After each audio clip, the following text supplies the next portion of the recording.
ദൈവനാമത്തിൻ്റെ മഹത്വം ഉണ്ടാകുമാറാകട്ടെ. ഇന്ന് വരെ ജീവിച്ചിരിപ്പാൻ ദൈവം തന്ന നന്മകൾക്കായിട്ട് ദൈവത്തോട് നന്ദി പറയാം. ഞാൻ കുര്യൻ എം ചാക്കോ. മത്തായി ചേട്ടനും കള്ളും കുടിച്ച് രാത്രിയിൽ വീട്ടിൽ കയറി വരും. പാട്ടുമില്ല, പ്രാർത്ഥനയുമില്ല. മത്തായി ചേട്ടൻ്റെ പൂരപ്പാട്ട് ദിവസവുമുണ്ട്. വീട്ടുകാരിയായ മറിയാമ്മ ചേട്ടത്തിയുടെ ആവലാതിയും പ്രാർത്ഥനയും മൂലം 5 ദിവസത്തെ ധ്യാനത്തിന് പോകാമെന്ന് മത്തായി ചേട്ടൻ സമ്മതിച്ചു. ധ്യാനത്തിന് പോയപ്പോൾ ഒരു കുപ്പി ബാഗിൽ കരുതുവാൻ മറന്നില്ല. 1-ാമത്തെ ദിവസം അല്പം കഴിച്ച് കിടന്നുറങ്ങി. 2-ാമത്തെ ദിവസം പിടിക്കപ്പെട്ടു. പരസ്യമായി മുട്ടിന്മേൽ നിർത്തി ശപഥം ചെയ്യിച്ചു.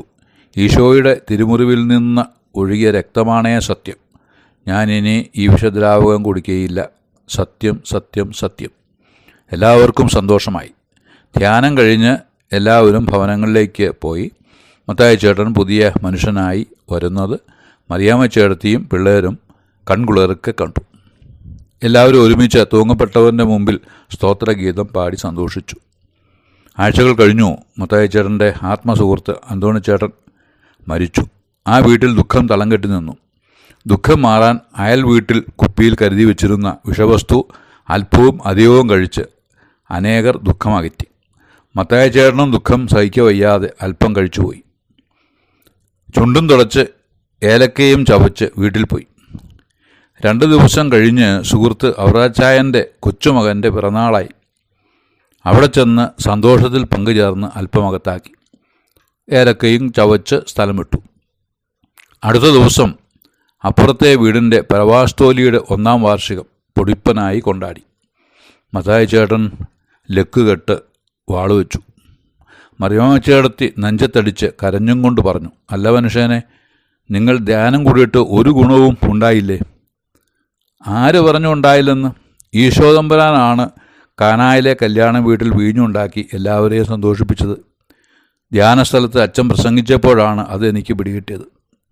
ഈ മനുഷ്യൻ നന്നാകില്ല എന്ന് പറഞ്ഞ് മക്കളെയും കൈക്ക് പിടിച്ച് മറിയാമ്മ ചേട്ടത്തി വീട്ടിൽ പോയി. എന്തുകൊണ്ടാണ് ഇങ്ങനെ സംഭവിക്കുന്നത്?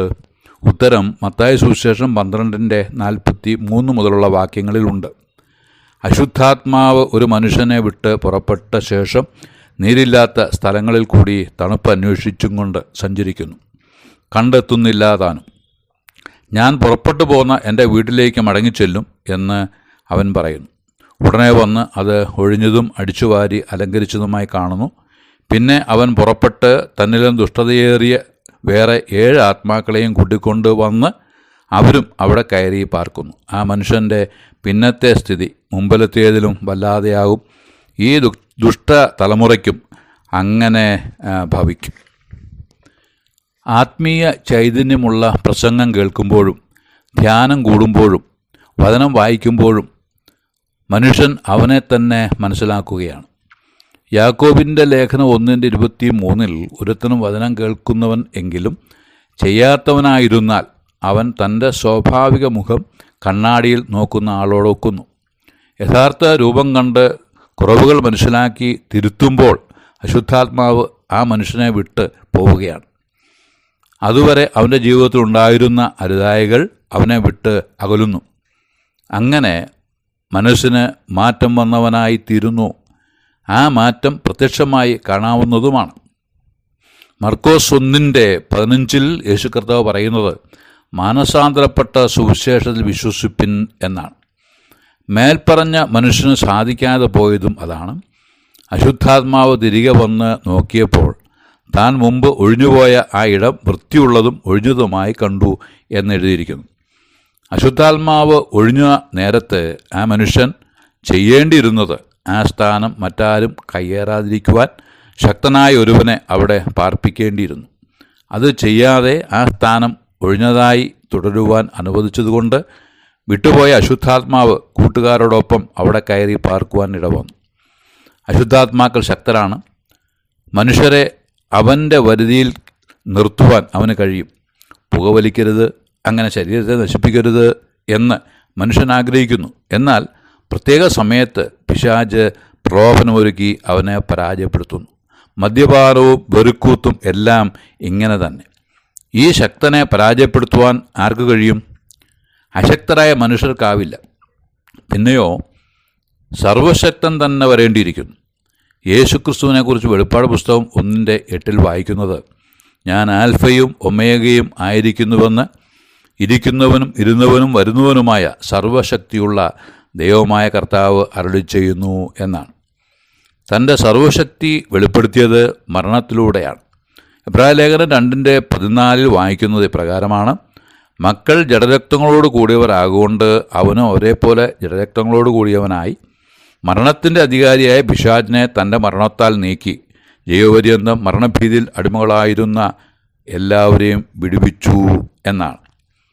കൊലോസ്യ ലേഖനം 2:13 മുതൽ വായിക്കുന്നത്, അതിക്രമങ്ങളിലും ജഡത്തിൻ്റെ അഗ്രചർമ്മത്തിലും മരിച്ചവരായിരുന്ന നിങ്ങളെയും അവനോടുകൂടെ ജീവിപ്പിച്ചു. അതിക്രമങ്ങളൊക്കെയും നമ്മോട് ക്ഷമിച്ച് ചട്ടങ്ങളാൽ നമുക്ക് വിരോധവും പ്രതികൂലവുമായിരുന്ന കൈയെഴുത്ത് മായിച്ച് ക്രൂശിൽ തറച്ചു, നടുവിൽ നിന്ന് നീക്കിക്കളഞ്ഞു.